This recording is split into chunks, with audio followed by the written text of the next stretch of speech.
తెలంగాణ ముఖ్యమంత్రి రేవంత్ రెడ్డి ఢిల్లీ వెళ్లారు. అందులో విశేషమేం లేదు. మరో 2-3 రోజుల్లో ఈ నెల 30నో మరోసారి కూడా వెళతారు. గడిచిన 17 నెలల్లో మొత్తం 44 సార్లు అంటే సగటున నెలకు 2 సార్లు ముఖ్యమంత్రి ఢిల్లీ యాత్రలు చేశారు. ఆ విషయాన్ని ఆయనే స్వయంగా చెప్పారు. నెలలో 2 సార్లు కాదు, ఒకే రోజులో 2 సార్లు ఢిల్లీ వెళ్లి వచ్చిన సందర్భాలు కూడా ఉన్నాయి.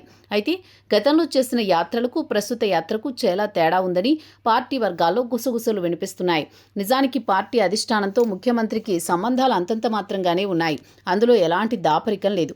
ముఖ్యంగా పార్టీ అధినాయకుడు రాహుల్తో రేవంత్కి సంబంధాలు అస్సలు బాలేవు. ఇది కూడా అందరికీ తెలిసిన రహస్యమే. అందుకే రేవంత్ ఎన్నిసార్లు ఢిల్లీ వెళ్ళినా రాహుల్ దర్శన భాగ్యం కలగడం లేదు. అందులో ఈ మధ్య కాలంలో అయితే ఇద్దరి మధ్య దూరం మరింత పెరిగిందనే ప్రచారం చాలా జోరుగా జరుగుతోంది.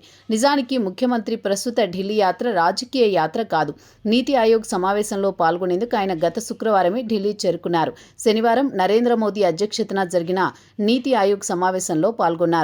ప్రధానితో ప్రత్యేకంగా మంత్రులతోనూ భేటీ అయ్యారు. మరో ఒకరో ఇద్దరు కేంద్ర మంత్రులతోనూ భేటీ అయ్యారు.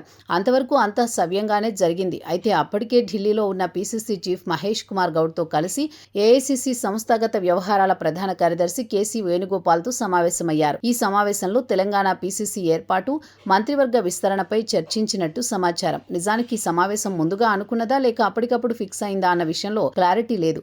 అయితే సమావేశంలో మంత్రివర్గ విస్తరణ వ్యవహారం ముడిపడకపోయినా పీసీసీ కూర్పు వరకు అయితే ఒకటే అయ్యిందని ఏఐసీసీ అధ్యక్షుడు మల్లికార్జున్ ఖర్గే ఢిల్లీలో లేకపోవడం వల్ల నిర్ణయం మే 30కి వాయిదా పడిందని అంటున్నారు. అయితే రాహుల్కి ముఖ్యమంత్రి రేవంత్ రెడ్డికి అపాయింట్మెంట్ ఇవ్వలేదు. ఓకే, కానీ ముఖ్యమంత్రిని ఢిల్లీలో ఉండమని చెప్పి 3 రోజులుగా అక్కడే ఉన్న ఆయన్ని పట్టించుకోకుండా ఆయన ఎదురుగానే పార్టీ సంస్థాగత వ్యవహారాల ప్రధాన కార్యదర్శి KC Venugopal, PCC president Mahesh Kumar గౌడ్తో మాత్రమే రాహుల్ మంత్రివర్గ విస్తరణతో పాటు పీసీసీ ఏర్పాటుపై చర్చలు జరపడం, పీసీసీ చీఫ్ వచ్చి ముఖ్యమంత్రికి రాహుల్ ఏమన్నారో చెప్పడం సీఎంకు జరిగిన ఘోర అవమానంగానే పరిశీలకులు విశ్లేషిస్తున్నారు.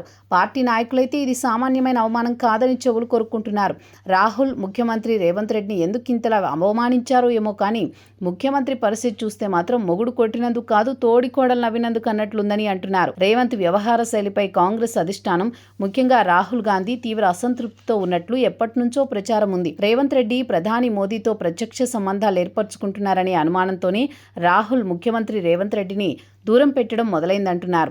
అందుకే పొమ్మనకుండా పొగబెడుతున్నారా అనే అనుమానాలు కూడా పార్టీలో వినిపిస్తున్నాయి. అంతేకాదు రేవంత్ రెడ్డి అడ్డు తొలగిపోతే కొత్త స్నేహాలకు దారులు ఏర్పడతాయనే ఆలోచన కూడా అధిష్టానం మదిలో ఉందేమో అన్న అనుమానాలు వినిపిస్తున్నాయి. మరోవంక అలాంటిది ఏదైనా జరిగితే ఏమి చేయాలనే దానిపై ముఖ్యమంత్రి రేవంత్ రెడ్డి ప్రతి వ్యూహాన్ని సిద్ధం చేసుకున్నారని అంటున్నారు.